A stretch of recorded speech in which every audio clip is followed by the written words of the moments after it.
had seen a doctor because I had felt, just by my own exam, a lump on my breast and got curious about it. Doctor said every lump is not a bad lump, but it's definitely, every lump is worth getting checked out. And from there, I saw an oncologist like within the next week. And it was just like doctor's appointments after doctor's appointments, tests, running a lot of tests to make sure my body was ready for the chemo and treatment they had set up for my specific cancer. It runs on my father's side, which luckily my aunt, who has actually been through it as well twice, helped educate me and, pushed me and motivated me to go test for the BRCA gene. But that's important, especially if there's family history. I didn't grow up with my dad's side of the family, and the fact that I got this, breast cancer, it brought a lot of people that I didn't grow up with close to me. And specifically my Aunt Lisa is her name. She is the one that I said's been through it twice. Asking questions to her specifically has helped me to know what to ask the doctors, what to speak up about. The chemo takes a lot of energy. It's doing its job, but it's also your body goes through a lot, or my body's gone through a lot. The way that I come out of like days where it's dark or I'm down, it's being around people that I love. Like, for sure, I have 3 daughters and also a bonus daughter, and they keep me going. My support system is really great. My family stepped up. I have friends, even people at work that have just like stepped in to show how much they care, to stand next to me, with me. My boyfriend has been really great. He works as a ramp trainer here in Dallas. He's constantly checking up on me, making sure I'm okay on days that I don't feel okay, supportive of, take the day, make sure your health, that's priority. Just stepping up completely in a role that he didn't have to. He was telling people and told me that when my hair goes, his hair is going to go. And so when I started losing my hair and decided to just shave it off that same day, he shaved his as well.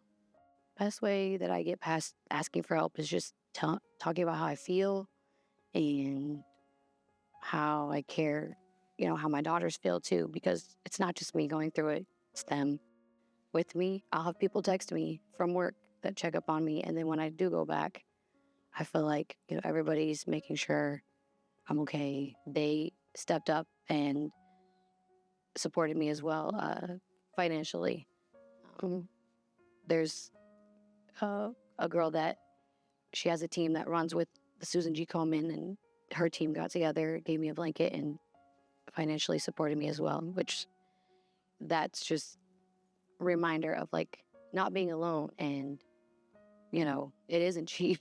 It definitely isn't cheap. My family started GoFundMe. My brother got with the company that they made t-shirts and sold to support me and show, that I'm not alone. Before I know it, I'll be looking back and, it'll be different. I'll have my hair again, knowing that it's temporary, knowing that this is a season of my life. And I look at, okay, I remind myself this time next year, completely different. And there's people that go through this that don't have a good outcome or that deal with it their whole lives. And so it helps me knowing that to be there for other people that go through it, or, gonna take that first step to go to the doctor or do their yearly checkup. Breast cancer is very common and it's a quiet cancer. When breast cancer would get brought up, or I would talk about it or hear about it, I mean, I would check or do self-exams, but not regular. I mean, knowing what I know now, of course, wish I would have been more proactive and educated myself more.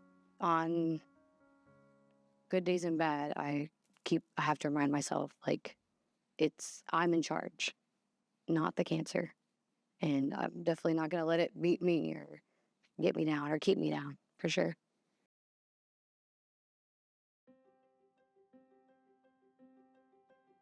There she is. Hey guys. Hey, So good to Maggie. see you. Good to see you again. Nick and I, when we finished up the last interview that we did a couple months ago, we're like, we want a better ending. We as storytellers, we want happy endings. And, there was some uncertainty going on back then. Definitely. Yeah. But, let's take us from that point up until now. What you been up to? Living. Finished my chemo. I had my surgery, and I am about a little over a month post-surgery, so still recovering from that, but the surgery was great. I'm completely cancer-free. They got it all, and the results are I'm cancer-free, so I'm blessed and grateful.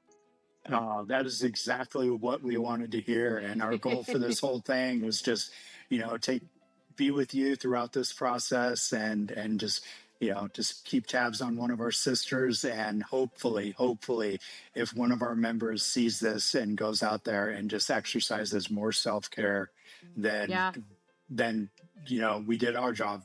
You talked a lot about your support system that you had, everybody just watched that. And, that support system is going to continue as long as you're a sister of ours and forever and ever. So we got you, man. You just put a big smile on our face. So we're so glad to hear that. Just on the day to day, how you feeling? I mean, it's up and down. When I talk to people back home or talk to friends, I mean, it is very much a lot of rest. I notice, like, my energy starts out good in the morning, and then towards the end of the day, I'm like, okay, I got to build back my endurance and just listen to my body, continue to listen to it. So pretty good though. My wounds are healing up good. Doctors are, keeping an eye on that and stuff. So been doing good. Looking forward to going on a trip here pretty soon. Actually, tomorrow with my boyfriend to celebrate. You've been an inspiration to us. I can't thank you enough. I'm so happy to hear this good news. Thank you so much. I'm very blessed. Nick? A lot of the stuff that we have to do sometimes is try to extract the story from bits and pieces. So this is, it's not the best subject that you want to do stories on, but it's nice that the story's there. The best story to tell is your story. All that emotion, all that, all that pain, and at the end, all the elation and joy is there. That's all you need to share it and to get people to feel it. I'm so glad that you allowed yourself to be vulnerable. We can't thank you enough to everybody out there who is watching. On the TWU website, on the Working Women's Committee's page is a place where you can go and you can find where you can get low cost or free checks. You got to take care. You got to take care of yourself. Our bodies they're weird. They do weird things sometimes, so you gotta pay attention to them, and you gotta know where you can get help. And hopefully, if we can provide that, big shout out to the Working Women's Committee for doing that. And Maggie, so good to see that smile on your damn face. Any final words? I do want to throw in that, like, my 3 daughters. I mean, being a woman and having 3 daughters, they were a huge inspiration for me to keep pushing on, to not give up, to have hope. And when fear came in, because it did, fear crept in, and worry and what's next, and is it, there's just this, fear may not go away, but there's that reason of, for me, remembering my reason is my 3 daughters that keep me going, that I want to be there for them. That's super special to me. And yeah, other than that, I'm just happy to, like I said, be there. And of course, like I said before, go on this cruise and celebrate just this victory in my life. So Yeah, what's next for you is you're going to go hit the high seas. I'm going on this cruise. Yes. We're not going to keep you any longer, Maggie. Thank you so much, sister. Thank you, guys. Thank All you. right, you take care.